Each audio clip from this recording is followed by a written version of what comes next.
Muy buenas noches, doctor Montoya. Muchas gracias por aceptar nuestra invitación. Como les contaba, el doctor Montoya, intensivista, presidente de la Sociedad Risaraldense de Anestesia. Bienvenido esta noche, doctor, y muchas gracias nuevamente. Bueno, no, muchas gracias a ustedes por invitarme. Y esta idea nació un poco de una charla que he tenido con Freddy, porque pues, le he compartido algunas de las experiencias locales. Y yo sé que ustedes tienen muchas más ideas. Incluso hoy estoy hablando con el doctor Mauricio Vasco, y una de las ideas es que, una de las ideas, no, una de las tareas que en este momento la tiene encomendada la doctora Luz María Gómez como subdirectora científica, es que ella debe canalizar todas estas ideas y todas estas cosas que estamos haciendo. Ojalá pudiéramos juntar esfuerzos en muchas cosas, porque pues realmente ninguna institución estaba programada ni preparada para esta situación que estamos viviendo.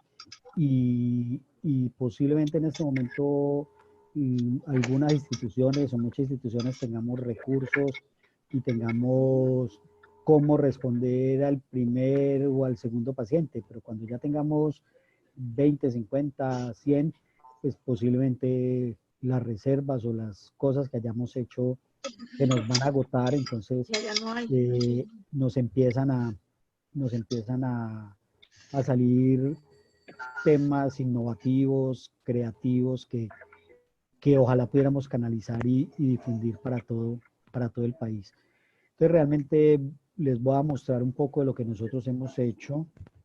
Vamos a ver cómo hago para ir adelantando las diapositivas. Bueno, entonces lo primero que nosotros hicimos como sociedad risaraldense fue un abordaje gubernamental. Yo sé que ustedes también lo hicieron, y fue que estuvimos en contacto con la Secretaría de Salud Departamental y la Municipal, solicitando que se suspendiera la consulta externa de medicina general y la consulta externa especializada, incluyendo la consulta preanestesia. Esto para evitar flujos innecesarios de gente en las instituciones de salud. Y de igual manera solicitamos que se suspendieran las cirugías selectivas no prioritarias. Este es un tema que yo sé que es bastante controversial, yo sé que es un tema que afecta durísimo las finanzas de cualquier institución de salud, pero básicamente íbamos orientados en varios puntos. Primero, no seguir utilizando recursos que posiblemente en un futuro nos vayan a hacer falta, como equipos de protección personal, mascarillas quirúrgicas. Bueno. Segundo, descongestionar las clínicas, descongestionar las instituciones, clínicas y hospitales para tener capacidad instalada para atender pacientes posiblemente aislados. Y tercero, con mayor razón, no presionar cirugías complejas que requieran utilización de unidad de cuidado intensivo, que digamos que es el punto más crítico en la atención de toda esta pandemia. Realmente hemos tenido muy buena aceptación de la Secretaría de Salud. No se pronunciaron en una forma clara, pero sí lo hicieron en forma individual a cada una de las instituciones, y la mayoría de las instituciones lo acataron. Esta semana la cirugía electiva, solamente se realizó cirugía electiva prioritaria. Y para nosotros, ¿qué es prioritaria? Pues para gente que está hospitalizado requiriendo una cirugía, o el paciente oncológico. Incluso hay algunos pacientes oncológicos que el mismo cirujano tratante determinó algunos tipos de manejo. Ejemplo, paciente con CA de próstata, 81 años, programado por una prostatectomía radical con linfadenectomía, con comorbilidades asociadas, pues el paciente va a terminar en UCI o en cuidado intensivo, en cuidado intermedio.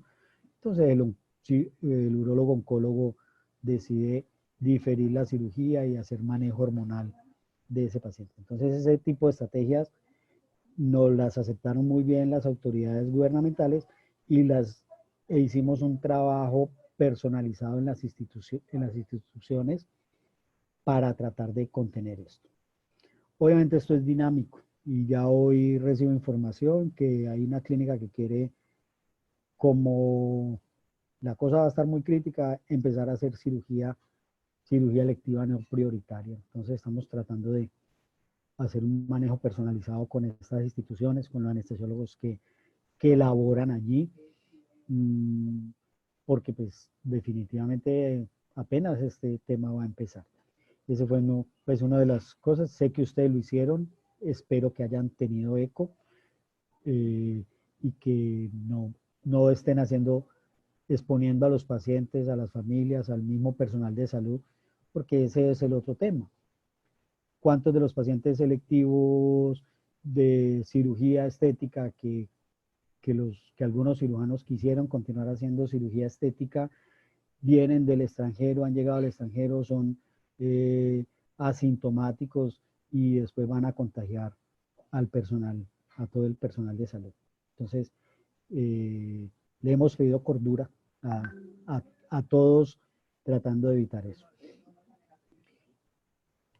Hemos tratado de gestionar la información y para gestionar la información también darle un manejo juicioso y razonable a la información que recibimos, tratando de gestionar el pánico, porque es que la información es abrumadora.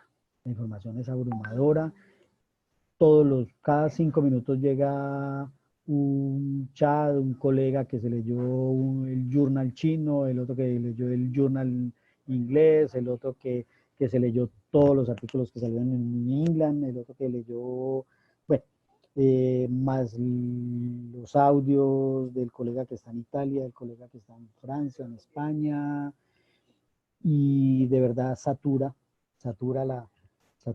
satura la información y a veces hace que se nos pierda la información relevante.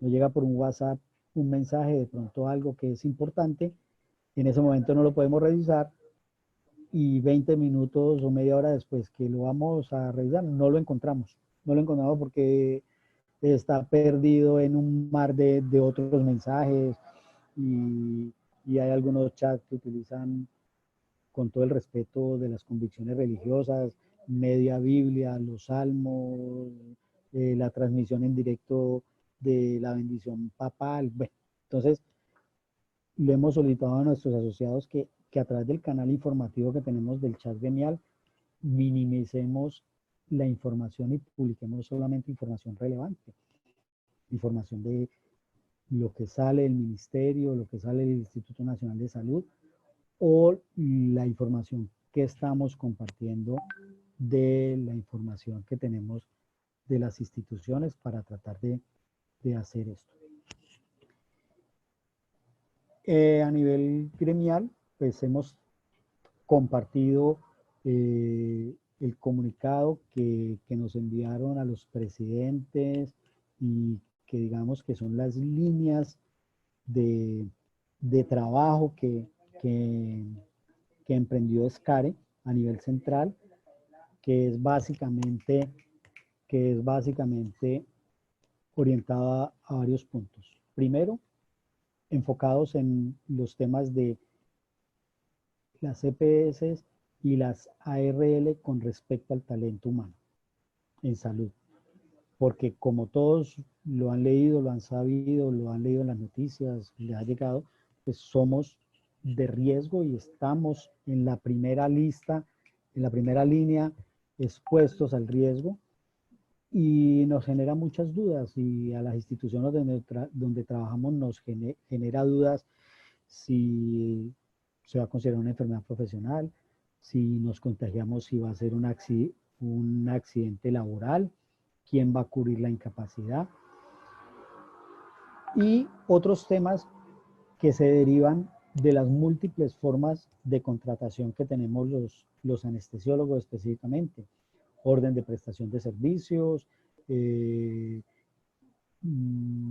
contratos laborales a término fijo.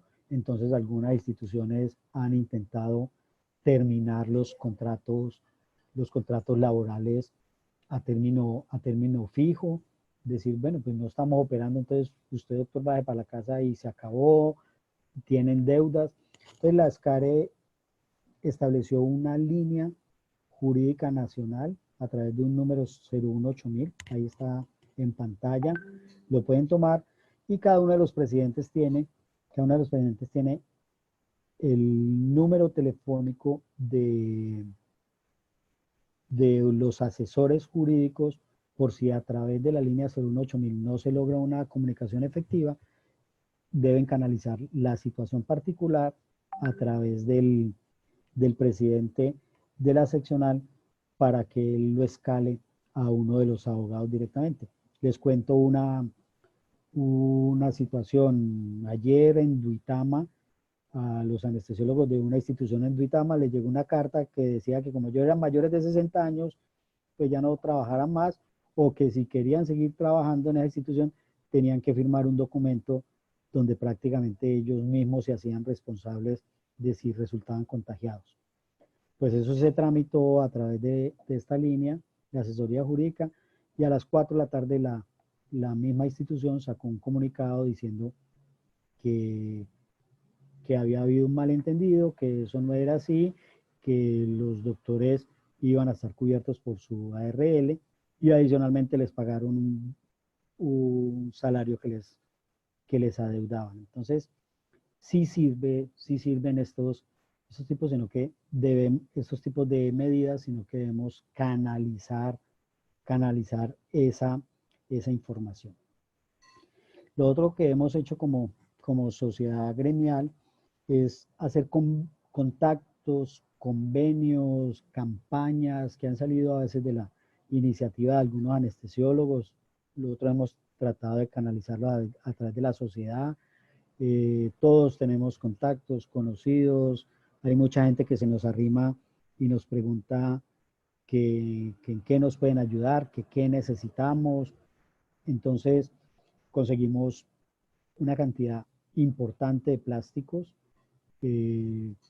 Ustedes han visto imágenes, videos donde ponen un plástico como una segunda barrera en el momento de la intubación, pero pues había instituciones como los hospitales públicos, que ni siquiera tenían eso y no tienen un dinero en caja menor para ir, más todos los problemas de contratación o de uso rápido de recursos que tiene una institución pública.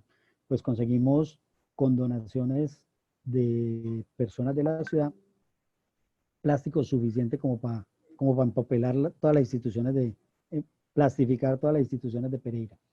Y se repartió en todas las instituciones con las medidas que tomamos para cubrir la camilla, para cubrir el paciente.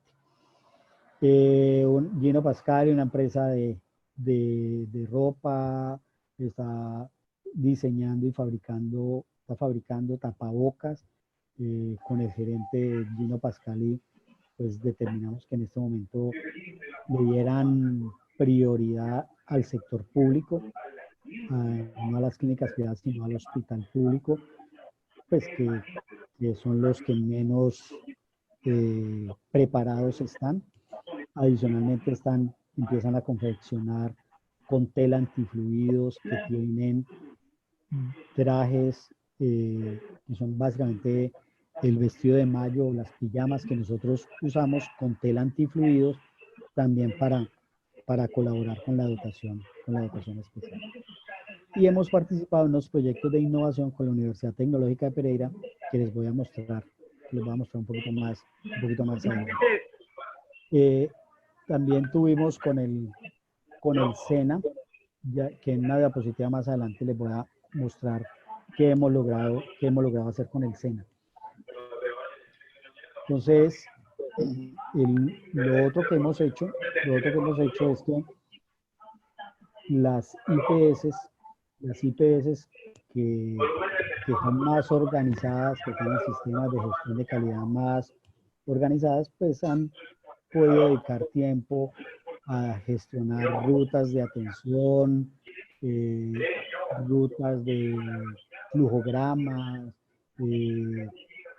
algunos simulacros, y hemos tratado de acabar con algo que aparece en este tipo de situaciones, que son los egos personales y los egos institucionales. Entonces, todos queremos poner el último artículo que nos leímos, todos queremos poner la última información cuando salió el reporte de casos del ministerio, queremos mostrar nuestra institución como la que mejor está preparada y tomamos fotos con todo el traje.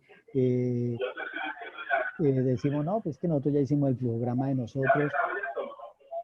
La experiencia nuestra y lo que quiero que ustedes, el mensaje que ustedes me capten es que todo lo que hagamos es valioso, pero no dupliquemos esfuerzos, no dupliquemos esfuerzos. Si una institución líder en la ciudad de Cali, como Centro Médico Banaco, Valle, Lili, y me disculpan, nombro a estas dos que las conozco, no quiero excluir a ninguna, tienen desarrollado un flujograma, pues revísenlo si es conveniente adoptarlo para las instituciones donde están cada uno de ustedes o adaptarlos si definitivamente no aplican algunas cosas porque pues todas las instituciones tienen un sistema de funcionamiento diferente, pero siempre teniendo como premisa que es el bien de todos nosotros, es el bien del talento humano que no se contagie, que ese talento humano que no se contagie no va a ir a contagiar a su esposa, a sus hijos, a sus padres, y es pensando en eso, que estamos en una situación crítica y tenemos que aunar esfuerzos y dejar a un lado esos egos, porque a veces, porque después de que pase esta crisis, nos cobrarán, nos felicitarán las cosas buenas, pero también nos cobrarán las cosas que no hayamos hecho tan buenas. Eso mismo le va a pasar a todos los gobiernos. Ya no sé si oyeron hoy la noticia que hay un proceso de demanda, de denuncia penal en España contra todo el equipo de gobierno por haberse demorado en tomar medidas y por haber permitido una marcha feminista en Madrid que aparentemente ayudó a diseminar el contagio. Entonces, tenemos que pensar en eso, en ese bien común, para todos. Este es un ejemplo de ese bien común. Nosotros hicimos una ruta de atención del quirófano, por dónde ingresa el paciente, y lo compartimos con las instituciones de la ciudad y en todas las instituciones lo adoptaron y le hicieron las adaptaciones propias. Nosotros asignamos un quirófano, que era el que tenía la circulación más corta desde el exterior del quirófano hasta el interior del quirófano, para que pudiéramos aislar el tráfico de otras personas durante el traslado de un paciente.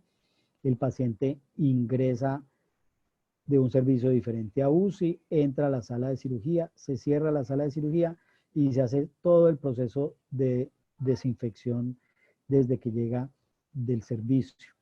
Y ya en el quirófano, pues hacemos la atención del paciente, esa cirugía previamente fue reportada, fue avisada y el personal tuvo la oportunidad de haberse preparado con el equipo de protección personal que tenemos determinado para ellos.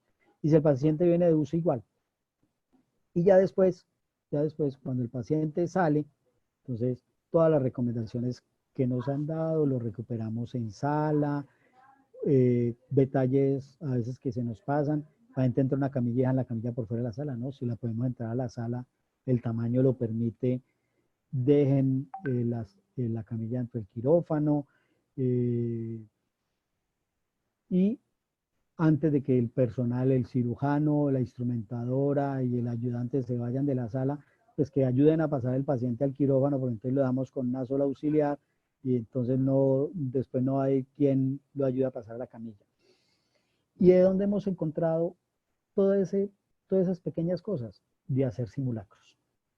¿Sí? Y es el mensaje, porque yo sé que muchas instituciones de ustedes tienen estos flujogramas establecidos, pero la pregunta es, ¿cuántos de ustedes han participado en un simulacro? En un simulacro de atención de este tipo de pacientes. Entonces nos tenemos que poner en la tarea de hacer simulacros. Hagamos el simulacro, revisemos nuestra ruta, hagamos listas de chequeo, de ese flujograma que nosotros establecimos. Como les voy a mostrar en las diapositivas siguientes, está el vestirse y el desvestirse con los equipos de protección personal. Si ahorita nos llaman a cirugía para un paciente probable COVID-19 o COVID-19 confirmado, y yo nunca me he puesto un traje de protección personal, ni me lo he retirado, muy seguramente voy a cometer muchos errores que van en contra de mi salud porque muy seguramente me contamine. Entonces, la recomendación es que hagan simulacros, simulacro de toda la ruta de atención, simulacro del vestirse y el desvestirse, el simulacro para el anestesiólogo y su auxiliar de la intubación y el manejo de la vía aérea, porque estoy seguro que todos se han leído las recomendaciones que sacó la SCARE de cómo manejamos la vía aérea. Secuencia de inducción rápida, que no damos presión positiva, todos ustedes se lo saben, pero lo hemos practicado. Les cuento la experiencia personal nuestra. El viernes, 8 de la noche, porque eso ocurre fines de semana, hace 8 días, 8 de la noche, llegó un paciente probable COVID-19 con un abdomen agudo a cirugía. Y era un paciente probable porque tenía el nexo epidemiológico 10 días antes había llegado de Ámsterdam, de origen, nacionalidad, es un extranjero, y aparte de eso venía con tos, sin fiebre. Y la tos es porque el paciente es un fumador pesado, se fuma 2 paquetes de cigarrillo al día. Entonces nos puso en aprietos. Bueno, ¿es probable o no es probable? Es probable por el nexo epidemiológico, tiene tos, y nos tocó aprender con ese paciente. Esa no es la idea. La idea es que estemos preparados para que podamos afrontar este caso. Hemos hecho innovación. ¿Y esto qué estamos haciendo con este tipo de cosas? En muchas de las instituciones se usa ropa desechable, paquetes desechables, ropa desechable y equipos de lavado desechables. Y eso viene en una cantidad de envoltorios. Y eso es tela antifluidos. Guarden toda esa tela. Ahora posiblemente en las instituciones, en todas, tengamos polainas. Y es mejor de hacer este tipo de soluciones cuando nos hagan falta con ese tipo de ropa que con plástico. Porque el plástico, el virus puede estar mucho más tiempo en el plástico, aparte de que habrá que desechar. Todo esto se desecha y pues va a ser menos amigable con el medio ambiente el plástico. Entonces nosotros le pasamos este tipo de diseños a el SENA. Adicionalmente el SENA nos donó 150 metros de tela antifluidos y están sacando producción de estas escafandras, de estas polainas, que junto con una blusa una bata quirúrgica, un uniforme de bata quirúrgica antifluidos y gafas de protección, y por debajo de esto tapabocas de alta eficiencia, pues es un equipo de protección especial para la gran mayoría de personal, tanto del quirófano como de otras áreas. Lo que hemos hecho con plástico, también sé que lo han hecho en sus instituciones. Hemos cubierto la máquina de anestesia, hemos cubierto el teclado de las bombas de infusión y la camilla con el plástico, con una segunda, generando una barrera adicional para el manejo del paciente, teniendo en cuenta lo que les he dicho. Entonces todos vimos, voy a adelantar esta, voy a adelantar por aquí, no me quedó, se me perdió. Todos hemos visto la caja, el aerosol box. No sé qué me pasó en la presentación, pero se las puedo compartir con el doctor Freddy. Entonces hemos visto el aerosol box y si mal no me, no, si no estoy mal, eso viene de Taiwán. Esa idea es buenísima. Y con la Universidad Tecnológica la hicimos el diseño propio y la estamos enviando a producción y esperamos el lunes tener nuestras propias cajas para disminuir los aerosoles. Y hemos pensado que posiblemente esas cajas vayan a reemplazar el plástico, más no las otras barreras que hemos puesto.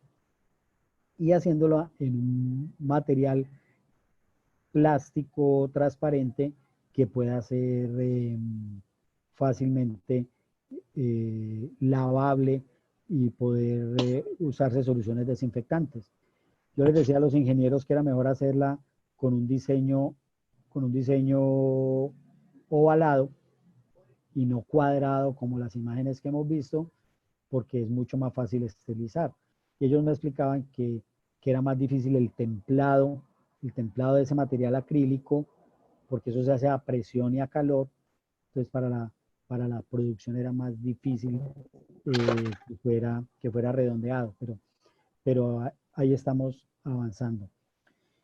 Hemos compartido videos, todos han conocido este video de de la intubación utilizando tapones para el tubo, para disminución de los aerosoles. Entonces, usando el plástico de una jeringa de 20 centímetros que va a ocluir el tubo. A través de ese plástico se puede pasar la guía metálica. Ese plástico que trae el émbolo de la jeringa sirve en el empate, sellaría el tubo y a través de ella podríamos la guía, pasar la guía y ahí tenemos un sistema más sellado del tubo para disminuir la producción de aerosoles en el momento de intubar. Permite la retirada del tubo. Si quieren seguir la recomendación de clampearlo, se puede hacer y eso va a disminuir. Entonces, este tipo de videos y cosas lo compartimos con todas las instituciones. No importa que lo hayan hecho en la clínica X, en el hospital Y, sino que lo compartimos porque nos interesa que todos nuestros anestesiólogos y todos nuestros intensivistas y todas nuestras terapeutas respiratorias estén protegidos en el momento de realizar una intubación. Listas de chequeo. Esta es la lista de chequeo que hicimos en el centro de simulación de cómo cómo ponernos el traje y cómo retirarnos. Entonces, la colocación del equipo de protección personal siempre debe hacerse en pareja. Y porque uno va a ayudar al otro tanto para vestirse como para desvestirse. Y si hay una tercera persona que pueda ir revisando en la lista de chequeo cómo lo hacemos, pues muy seguramente tendremos menor probabilidad de cometer el error. Nosotros hicimos un video institucional y modificamos algo de la lista de chequeo del centro de simulación, pero aquí en el video va apareciendo la lista de chequeo y lo tenemos en un papel para que lo vamos haciendo y se sigan todas las recomendaciones paso a paso para una adecuada utilización del equipo de protección personal. Afortunadamente en la institución donde yo trabajo en este momento tenemos todo el equipo de protección personal, pero yo no estoy seguro si eso va a ser suficiente ¿hasta cuándo? Tenemos una incertidumbre total. Esta es nuestra sala, acá dice en la puerta alerta COVID-19, toda esta circulación va a estar restringida. Obviamente en este momento hay algunas personas ahí circulando mientras se hacía el video. Este traje son los que utilizan en central de esterilización y somos los que tenemos en abundante cantidad, lo utilizan en central de mezclas. Tiene la falla que no es antifluido.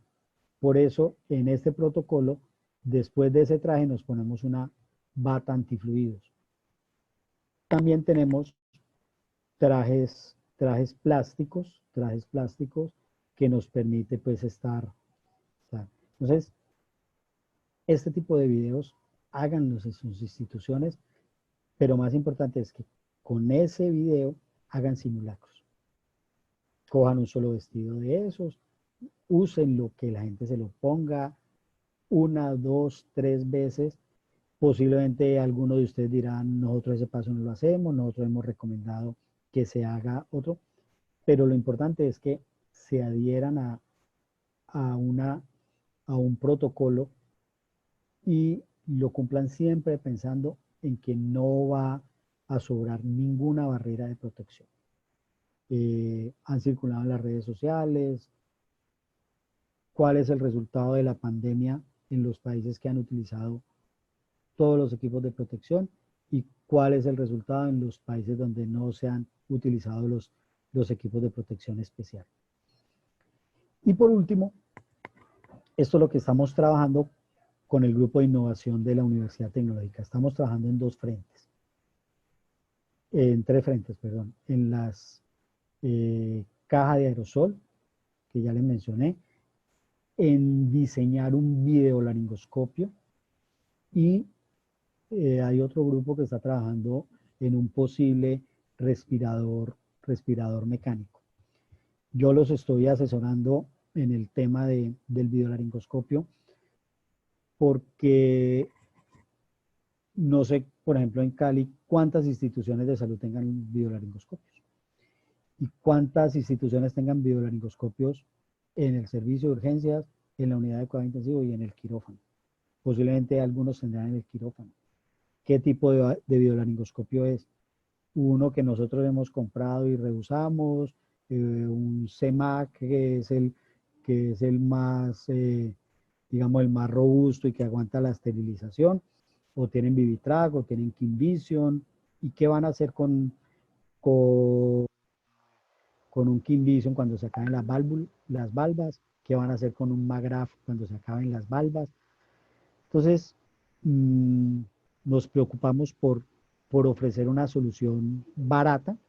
Este es, digamos, el prototipo que están diseñando. Aquí iría la cámara.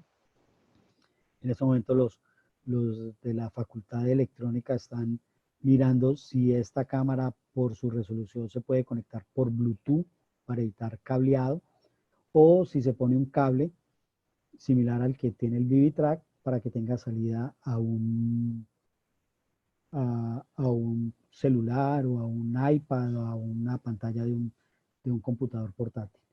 Y en este momento, pues estamos como tratando de sacar el primer prototipo en una impresora 3D, que sería la producción, y esperamos el lunes estar probando nuestro primer prototipo. Creemos que este equipo va a impactar en la seguridad del talento humano. Nosotros como anestesiólogos, en ese momento todos tenemos la gran preocupación de qué voy a hacer cuando me toque intubar al paciente, qué tanto voy a estar expuesto. Si la monogafa, el N95, la escafandra, el aerosol box, todo eso el plástico, todo eso me va a proteger. Y definitivamente las pruebas que hemos hecho con el plástico, con la caja, con el aerosol box, con gafas, con la escafandra, en la medida que nosotros ponemos todo ese mundo de barreras, se nos dificulta la intubación. Empezamos a perder visión. Entonces, personalmente pienso, y por eso la recomendación de la gran mayoría de publicaciones que hay es que el ideal para intubar debe ser un videolaringoscopio.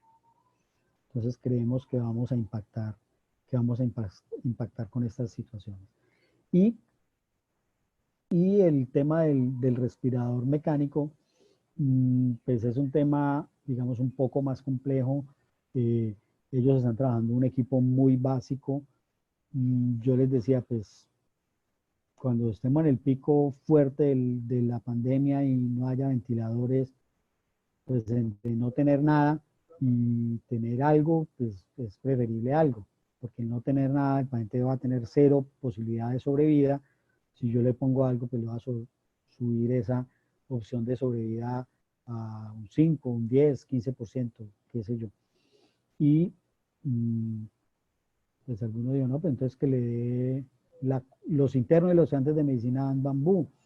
Y pues sabemos que esta es una acción altamente insegura por la generación de aerosoles que se generan cuando utilizamos una bolsa de resucitación.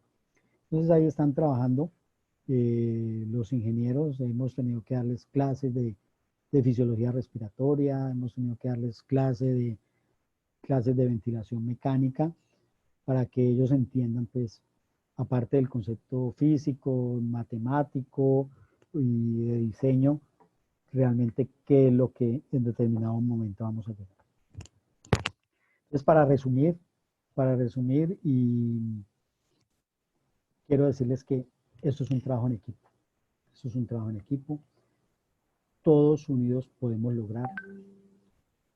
Muy seguramente muchos nos vamos a contagiar. En la población de anestesiólogos nuestra hay personal de riesgo, diabéticos, personas ya mayores de 60 años que todavía están trabajando, pensionados. Aquí tenemos un dicho que dice que es que trabaja más que pensionado. A veces los pensionados son los que más trabajan que los recién egresados, pero eso es un trabajo de equipo. Y en los equipos exitosos entrenan juntos. Los equipos exitosos tienen ideales y objetivos comunes. Y trabajamos habilidades no técnicas. ¿Qué habilidades no técnicas trabajamos? Comunicación, gestión adecuada de los recursos. Y recursos son recursos tecnológicos, recursos de información, recursos de insumos, recursos de personal. Ayudas cognitivas, listas de chequeo. Todas estas información que hemos recibido, si nosotros vemos esos flujogramas, la lista de chequeo, vemos el video de cómo vestirnos, cómo desvestirnos, si lo hacemos solamente pensando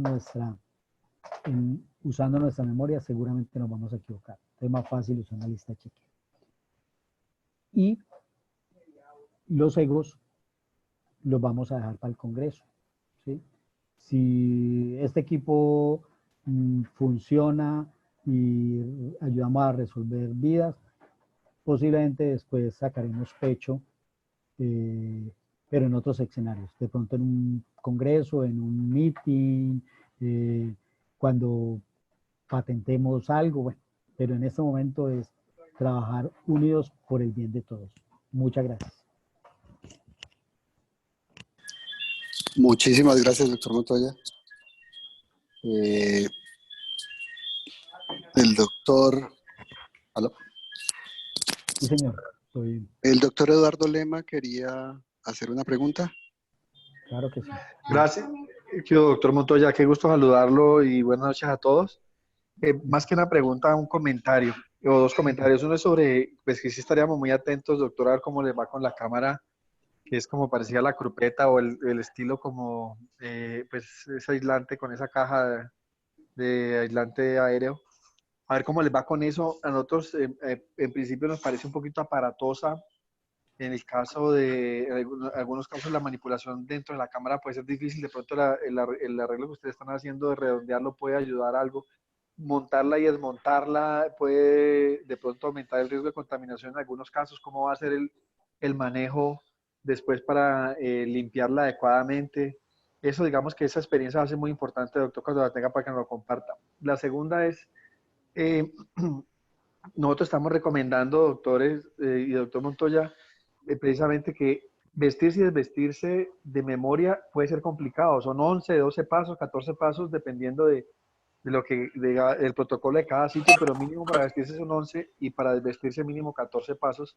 Entonces estamos proponiendo que en todo evento de vestida y desvestida de caso probable de COVID, la gente tenga nombre a alguien como su ángel guardián, que sea quien le lee la lista de paso a paso. Entonces le dice, primero, ponte el par de guantes.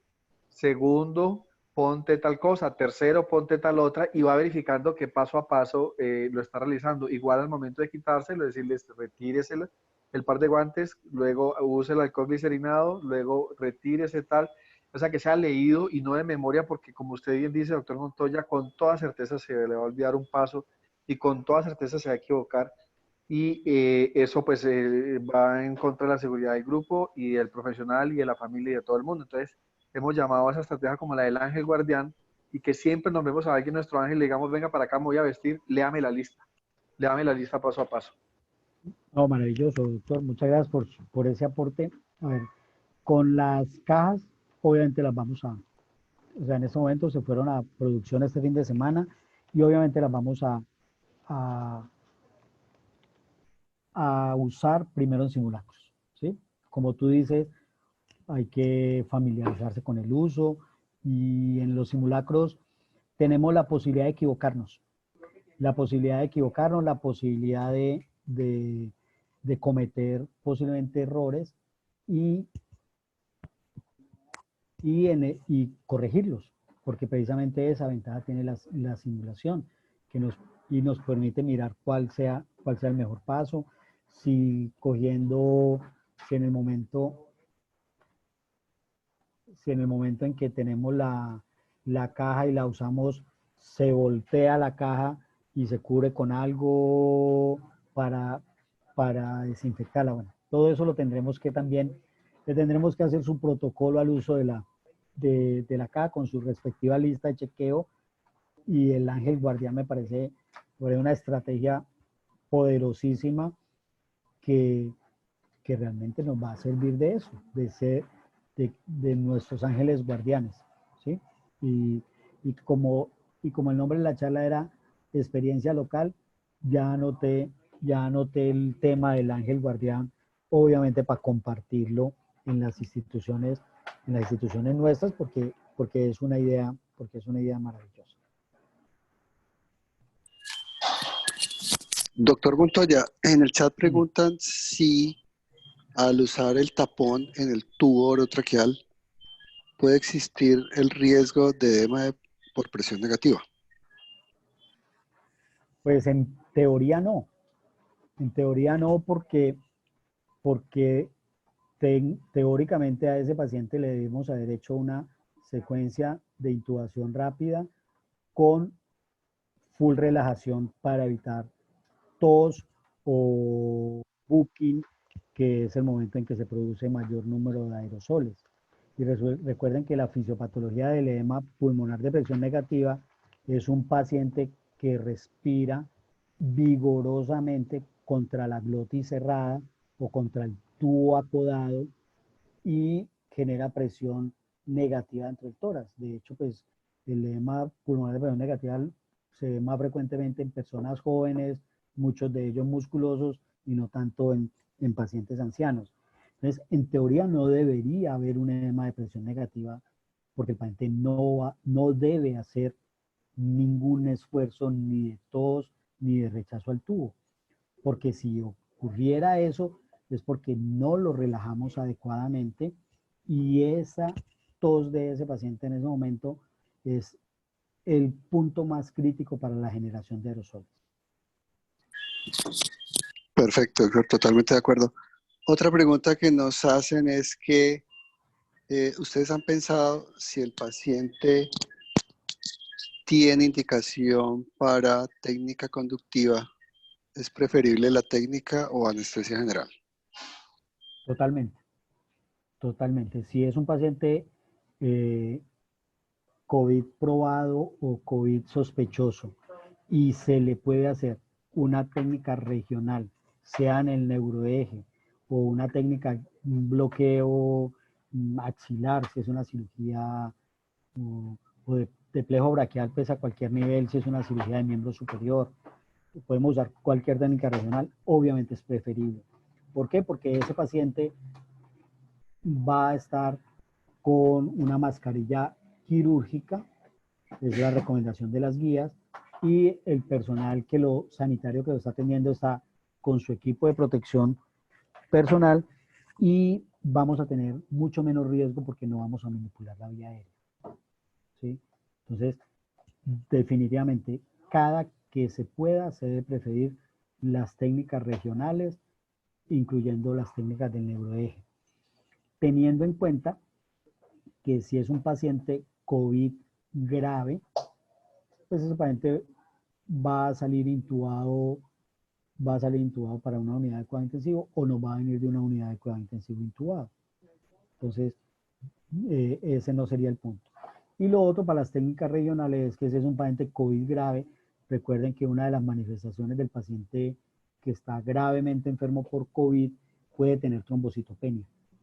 Y en ese orden de ideas, pues no sería de pronto bueno una técnica en el neuroeje. Pero pues en principio, si es un paciente sintomático o asintomático que se le pueda dar una técnica regional, preferiblemente. Muchas gracias, doctor. El doctor Ariza pidió la palabra.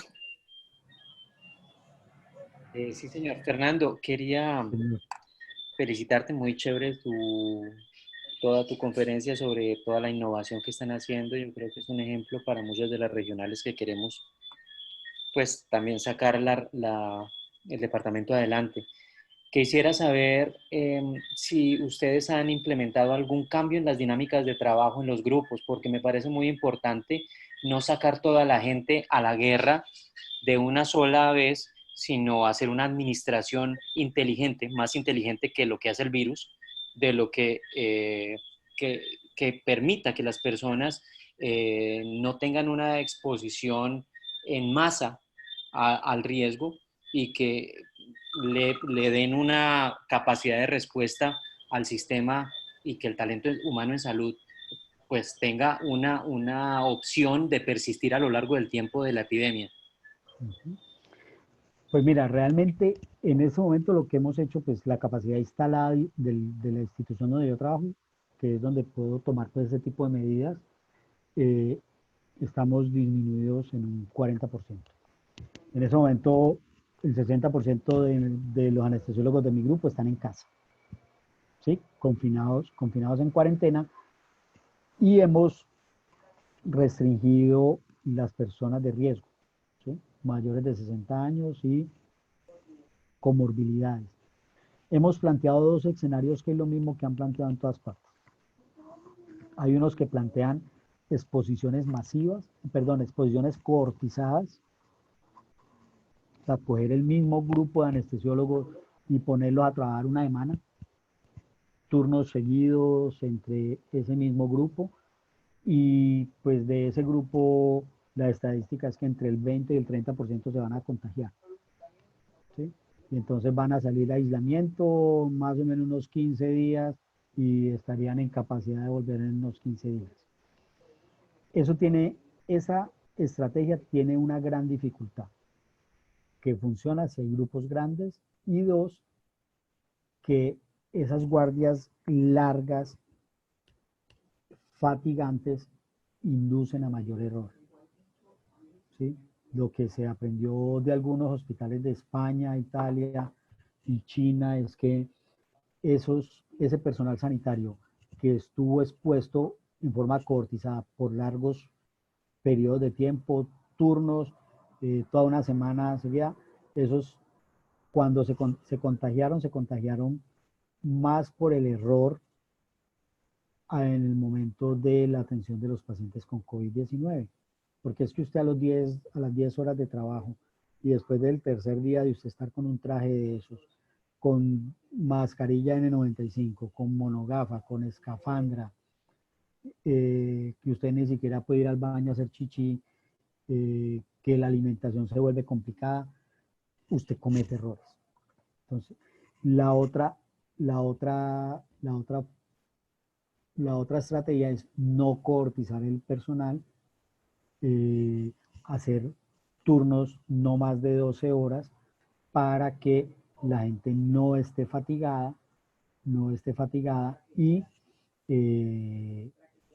tenga la posibilidad de cometer menos errores.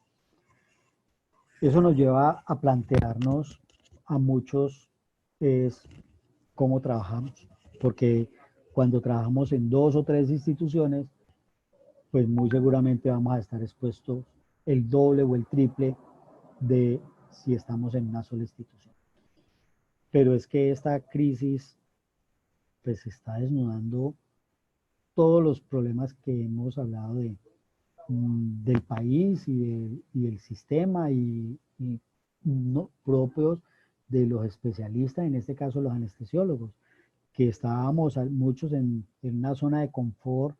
¿Y cuántos de los anestesiólogos tienen contratos de prestación de servicios? ¿Cuántos de los anestesiólogos trabajan por actividad? Y entonces en este momento no están produciendo. O sea, no van a recibir salario. O sea, esto nos está replanteando todo. La vida, el trabajo, la sociedad como tal. Entonces, la verdad yo estoy muy preocupado, no tanto por mi situación personal, pero sí por la de muchos colegas y en sí por el gremio. Esto va a ser un tema tremendo que va a golpear pues al país y a nosotros como gremio nos va a golpear mucho.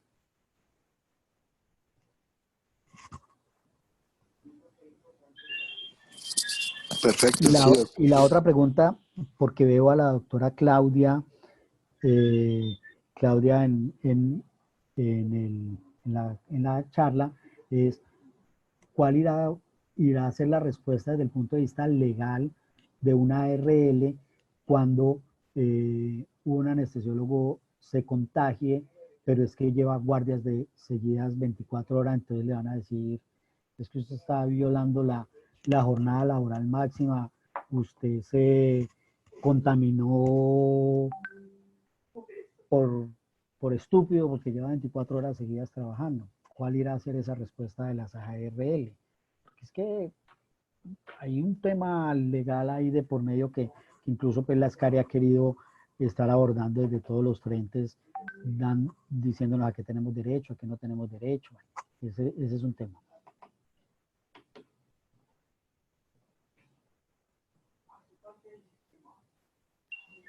Perfecto, doctor, muchas gracias. ¿Alguna pregunta para el doctor en este momento? O algún comentario, que todos estamos aprendiendo.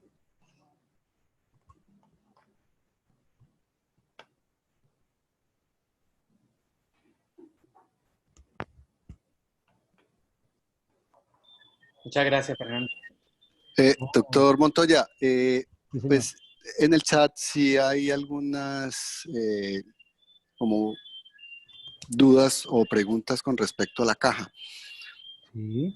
Y pues realmente estamos muy interesados en aprender la experiencia que ustedes vayan a adquirir con respecto a esto. Le pido el favor de que nos la pueda compartir o a través de un video para que nosotros lo podamos difundir.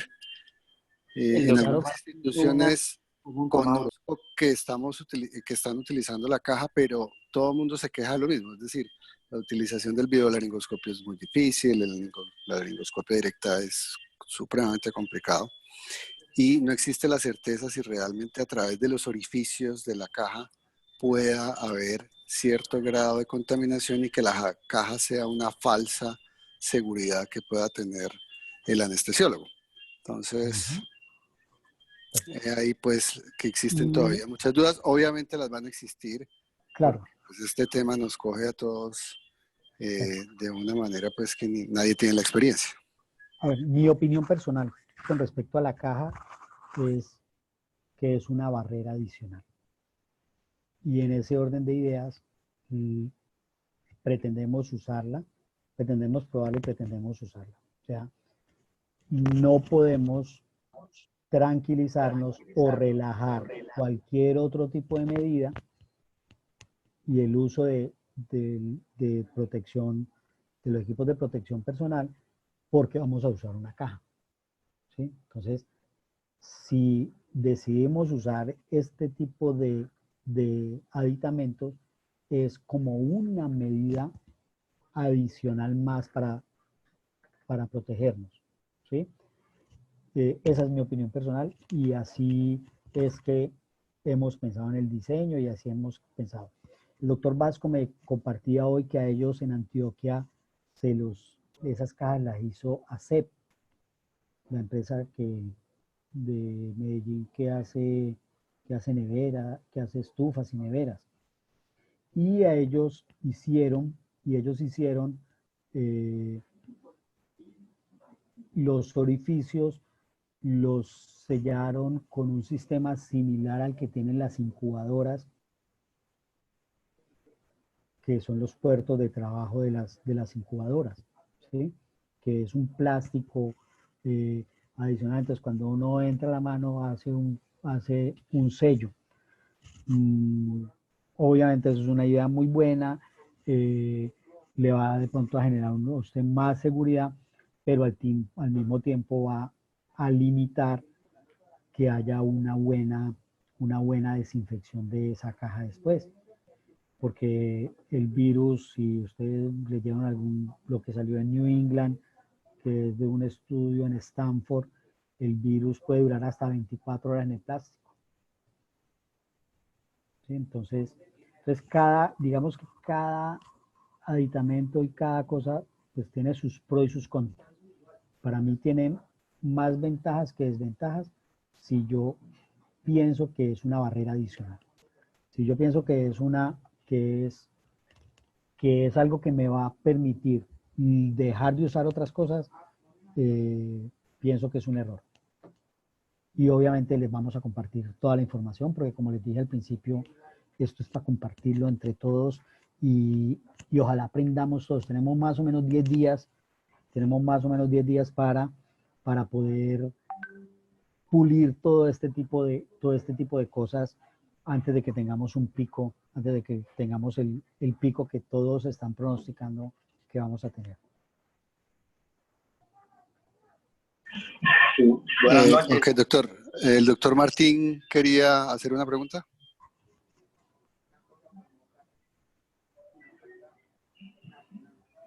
Después del doctor Martín, ¿puedo intervenir? Claro ¿Aló? que sí, doctor. Buenas noches. Sí, Mauricio. La pregunta Dale, ya, Martín. pues, el doctor ya respondió la pregunta. Yo quería saber si esos orificios que tiene la caja, pues por donde uno mete las manos, pues están muy expuestos para que los aerosoles salgan por allí. Entonces yo había pensado, pues lo que él ya dijo que estaban haciendo, colocar esas barreras como diafragmas que se colocan en las cunas de los recién nacidos, en las incubadoras. Pero él ya dijo que en Corsanita estamos pensando como unos mangas que se colocan que tienen como un diafragma. Entonces Así lo estaba hablando con diseñaron el en Antioquia. biomédico. Sí, así lo diseñaron en Antioquia. De pronto sería solicitarle al doctor Vasco que nos comparta un poco esa información de cómo lo pensaron ellos. Ah, ya, bueno, muchas gracias. Perfecto, gracias. Doctor Yoli.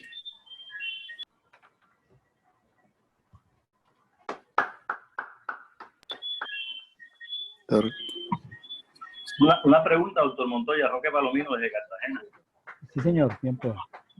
Muchas gracias, primero que todo, por la conferencia y por todos los tips. ¿Qué experiencia tienen ustedes o qué han leído sobre el uso de lámparas de ultravioleta en los quirófanos? Que leí algo por ahí, pero muy somero, entre tanta información que envían, que mata los virus, o sea, como una fuente de esterilización entre cirugías. amén pues de toda la desinfección que hay que hacer, como un coadyuvante más. A ver, no. Realmente no he leído nada de ese tipo de barrera. Digamos que el microambiente en nuestros quirófanos es muy diferente al microambiente de los quirófanos de los países desarrollados. Yo no sé aquí en Colombia cuántos quirófanos haya con aire acondicionado, con flujo laminar, con radiación ultravioleta, pero igual, como esto es una situación nueva y lo poquito que podemos saber es que la principal forma de contagio es por vía respiratoria, porque el virus va a quedar suspendido en el aire en forma de aerosoles alrededor de 3 o 4 horas. No sé cuál sería la respuesta si con luz ultravioleta el virus se pueda inactivar.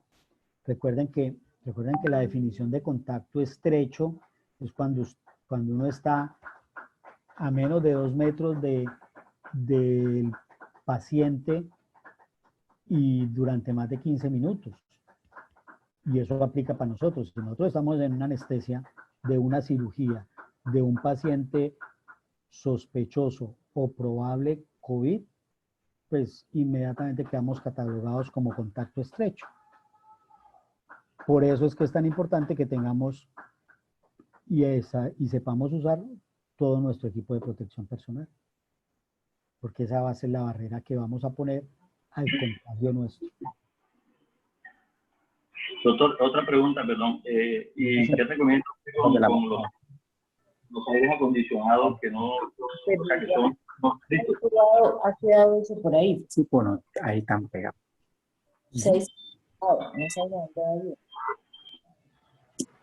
No, perdón, no escuché bien la pregunta. Es que ayer hablábamos acá en el hospital universitario con las instrumentadoras y aportaban una información en el sentido de que los aires había que apagarlos. Acá tenemos aires centrales, no son de flujo laminar, sino son aires convencionales. ¿Qué recomendación tiene usted al respecto?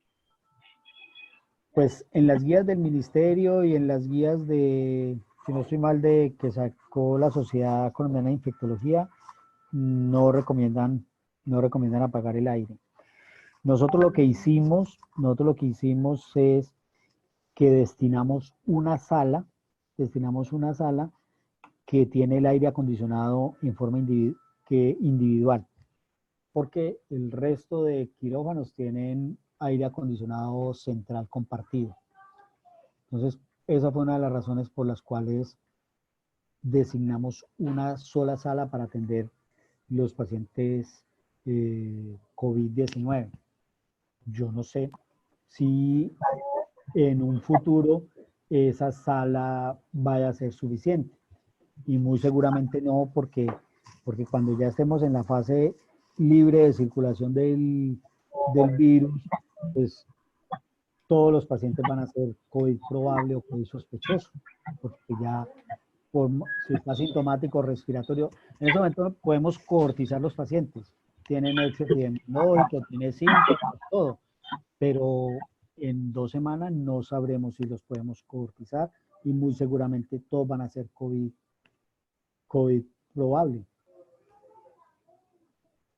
Entonces, por eso les digo que también muchas de las recomendaciones que hay, tenemos que revisar si son adoptables o adaptables en nuestras instituciones.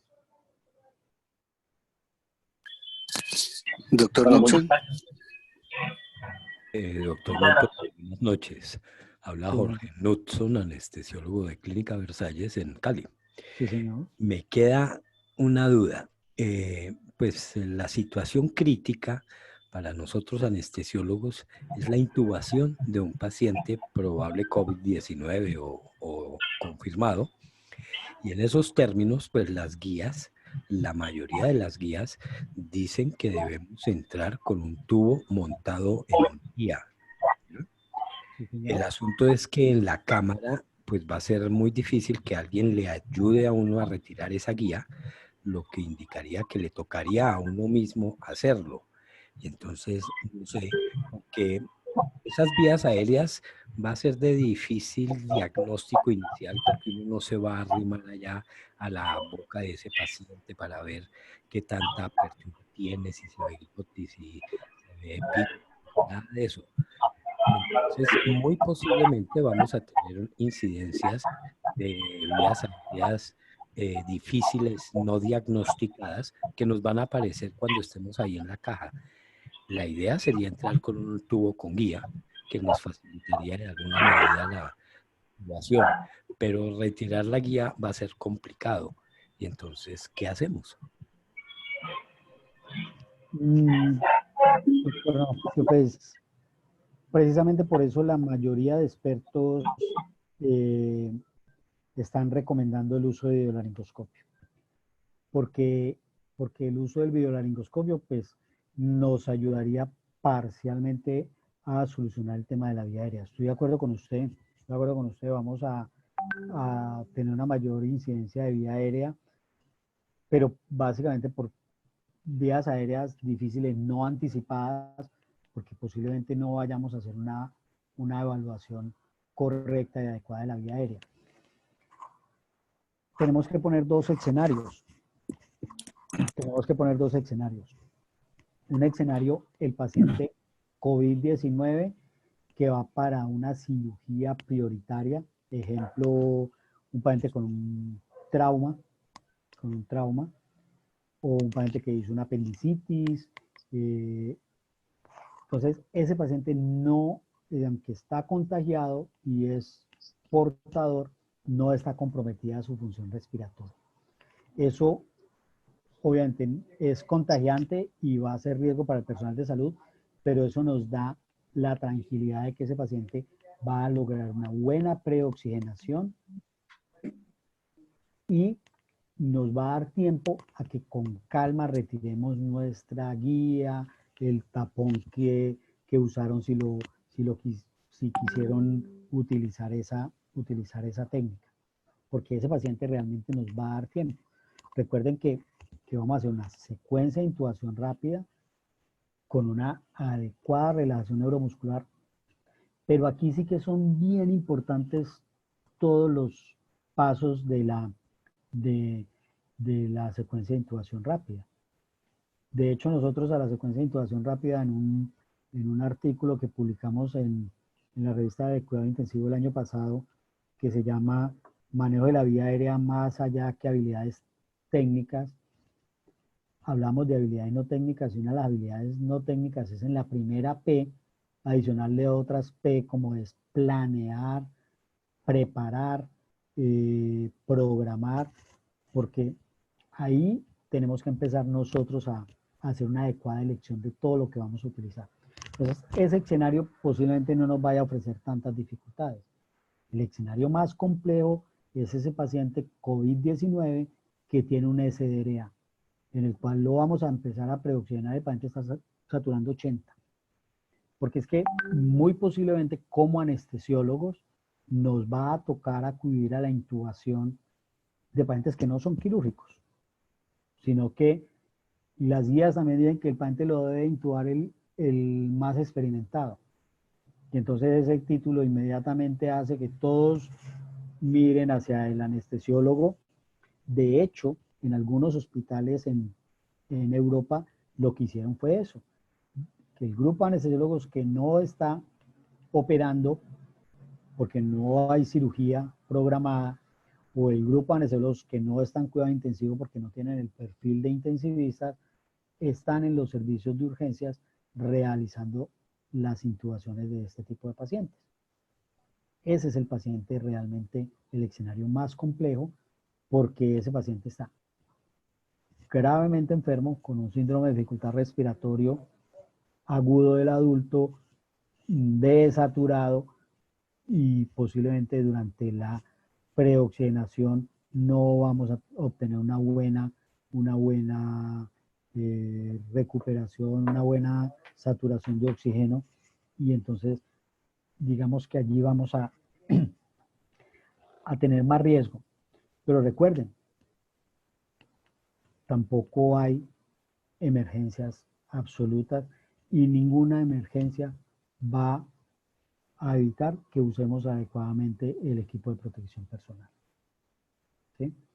Y realmente lo que está probado es que el adecuado uso del equipo de protección personal nos va a ayudar a disminuir la tasa de contagio.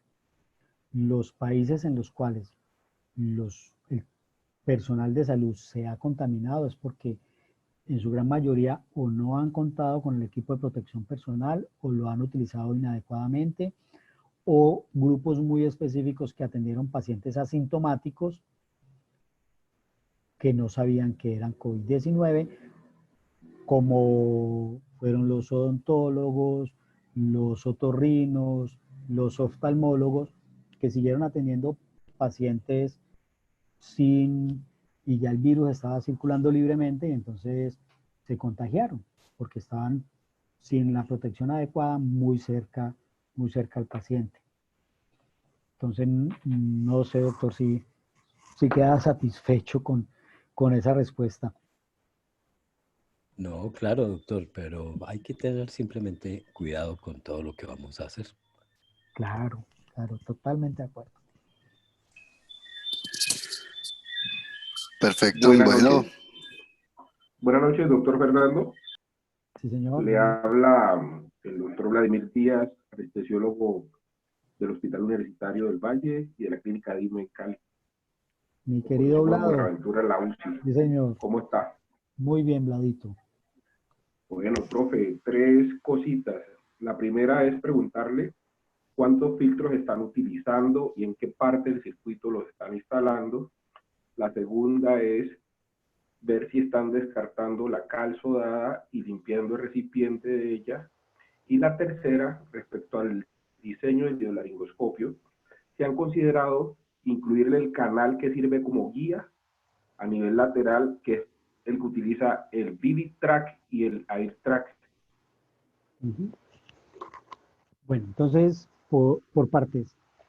Nosotros de rutina siempre usamos el filtro que va entre el circuito y el paciente.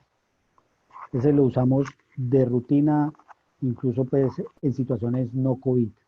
Y este filtro se desecha por paciente, porque es más costo efectivo desechar este filtro que desechar todo el circuito o que cambiar todo el circuito. Entonces, este filtro que va entre el circuito de la máquina y el paciente lo usamos de rutina y pues ahora con mayor razón. Adicionalmente, en la rama expiratoria de la máquina hay otro filtro bacteriano. ¿Sí? Aquí de pronto se alcanza a ver, aquí donde tengo el puntero, ahí se alcanza a ver el filtro bacteriano, que ese filtro se cambia cada semana. ¿Sí? Sin mal no estoy, pero igual les puedo conseguir la referencia de uso. Estamos poniendo otro filtro en la rama inspiratoria. Realmente eso no está escrito en ningún lado, creo que nos da un poco más de sensación de seguridad, pero pues realmente no está indicado. ¿Qué dicen los artículos sobre la cal sodada? Que si en el circuito y en el filtro vemos muchas secreciones, se recomienda cambiar la cal sodada y desinfectar el canister. Eso es lo que dicen las recomendaciones. Pues hasta el momento nosotros hemos tenido 3 casos probables, no hemos necesitado, no lo hemos hecho porque no hemos tenido secreciones dentro de los circuitos. Sí hemos desechado filtro y circuito de la máquina de anestesia. Y la otra pregunta era sobre el videolaringoscopio. Sobre el videolaringoscopio, el Vivitrack tiene un canal de trabajo. Hemos pensado hacerlo sin canal de trabajo. Uno, pues para que no nos quede como una copia exacta del Vivitrack. Y 2, porque nos limitaría estar seguros de que quede adecuadamente desinfectado. ¿Sí? Porque ¿cuál sería la idea? Es que este equipo se pueda sumergir en cualquier solución desinfectante, sea agua con hipoclorito o cualquier solución de amonio cuaternario para que nos dé la seguridad que queda desinfectado. No podría ir al autoclave, porque se nos dañaría la cámara en el autoclave. Entonces, tendríamos que hacer desinfección en una solución desinfectante de alto poder, Por eso no hemos considerado y pues esa situación se obvia con la técnica. Recuerden que una técnica es con un biolaringoscopio con canal de trabajo, en el cual tiene 4 pasos, que es mirar la boca para entrar con el biolaringoscopio, mirar la pantalla, localizar la estructura, deslizar el tubo y volver a mirar la boca para desenganchar el tubo y sacarlo.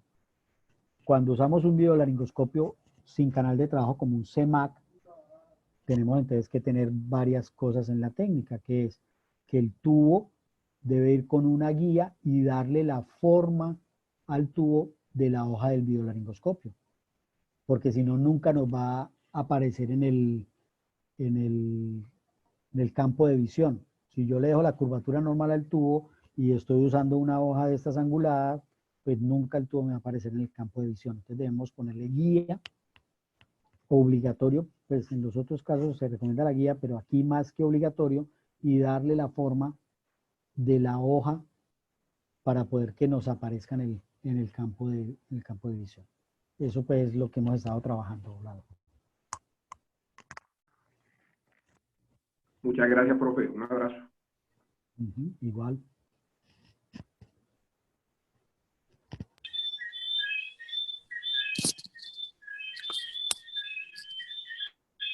Bueno, muchísimas gracias, doctor Montoya, pues, por su excelente presentación y por darnos todos estos aportes en el manejo de esta crisis que nos afronta. Muchas gracias a ustedes. Perfecto. Ya entonces damos por terminada el webinar y agradecerles a todos por su participación. Nuevamente informarles que las charlas se están grabando y se están subiendo a YouTube para que lo pueden buscar como Sociedad de Anestesia del Valle del Cauca, y ahí hay una lista de los videos que hemos estado presentando y ahí la pueden revisar. Muchísimas gracias a todos. Gracias. Gracias. Gracias.